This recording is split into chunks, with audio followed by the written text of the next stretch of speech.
It's been a great run. The Hunter Call of the Wild has been a part of this channel for more than 6 years. We've shot thousands of trophies over hundreds of live streams and more than 1,000 videos, but it's time to move on. In light of everything going on with Call of the Wild lately, I found a new love for a hunting game that takes realism to a completely different level.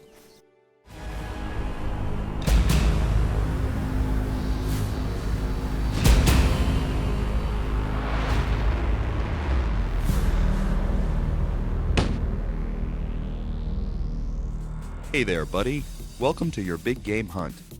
Now sure, the NPCs look like creepy mannequins and the voice acting might not be the best compared to current games.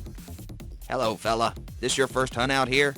Anything you want to know, you just ask me and Deke. We've hunted all over the world. Yep, we know hunting like nobody knows hunting. And the playable world isn't exactly perfect. That stuff, I'll grant you, maybe isn't the most immersive, but what can't be denied is that no game will ever be able to replicate a real animal like this. You simply can't get more realistic than real life footage. Wow, you've got one steady eye there. He went down clean, perfect adjustment. Tom and Deke will be talking about you for some time. Not only is the footage of the buck real, but we get to watch him go down just like real life. No funny animations, no odd bugs, just hunting in its purest form. There's no score, rating, or medal to worry about, just the important stuff. Number of points, weight, weapon, and distance, just like it should be.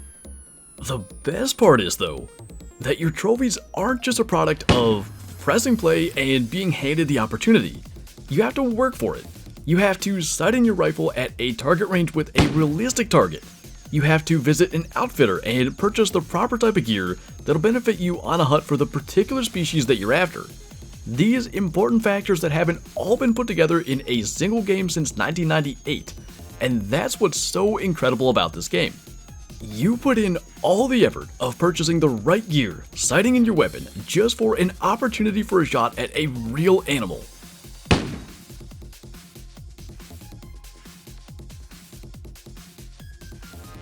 Not a bad shot, but your gun was a little too powerful for that animal at this range. You won't be able to display all of that hide.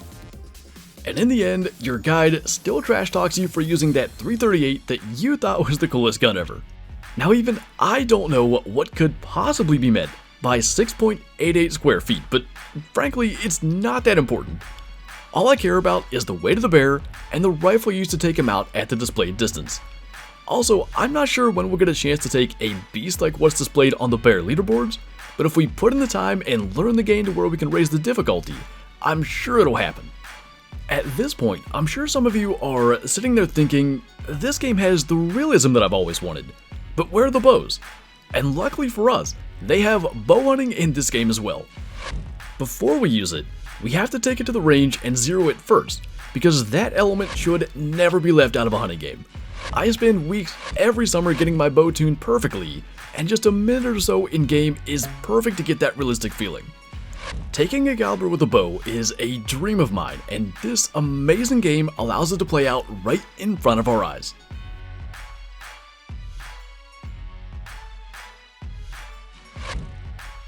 A well-placed shot followed by once again getting to watch our animal fall brings an element of immersion that is unmatched by any game in existence today. Wow, you've got one steady eye there. He went down clean, perfect adjustment. Tom and Deke will be talking about you for some time. And we're once again presented with only the most relevant information. A beard length of 5.17 inches, a weight of 21.51 pounds, taken with a recurve at the short range of 230 yards. Maybe there's a missing decimal place there, it sure felt like a short shot to me. And that's what's so cool, it's genuine, real footage. Even if that number's off, you're there taking the shot, and when it works out, it feels like a realistic hunt.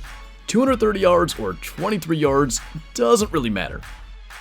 There is a multitude of game species to go after. We are not in any way limited to just the Northeast US.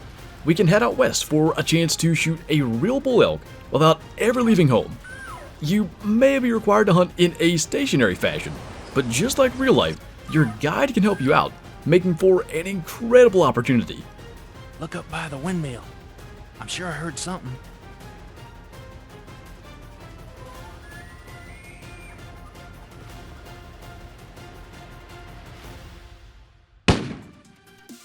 Just don't use that 338 unless you enjoy being told it's overpowered. Nice hit, but you may have overpowered him a bit.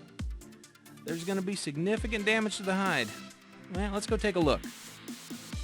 Either way, just like in real life, we find our bull and determine him to be a solid 5x5, weighing in at just under 600 pounds and taken from only 85 yards away with that hated, overpowered cannon of a weapon. We can't just shoot anything we want, however. If we don't have a particular tag for an animal, but decide to take the shot anyway, we don't take too kindly to folks firing on our endangered species. You'd better come with me to the game office for a little talk. Oh yeah, and bring your checkbook. we'll end up in jail and even have to restart. Gotta appreciate the fact that the game has zero tolerance for poaching. Now this video, introducing what will be the new main game on the channel, may make it seem like this game is easy, but it's far from it. On plenty of occasions, we can line up a shot that feels like it should hit right in the breadbasket, only to watch the animal escape. Too high. You'll need to consider your trajectory a bit more carefully. And while that can be deflating, it's only temporary as you start to think back on real life encounters where you thought you made a perfect shot, but in reality missed the animal clean. Every tangible real life factor in this game makes it the perfect fit for this channel, and I cannot wait to see what our next adventure holds.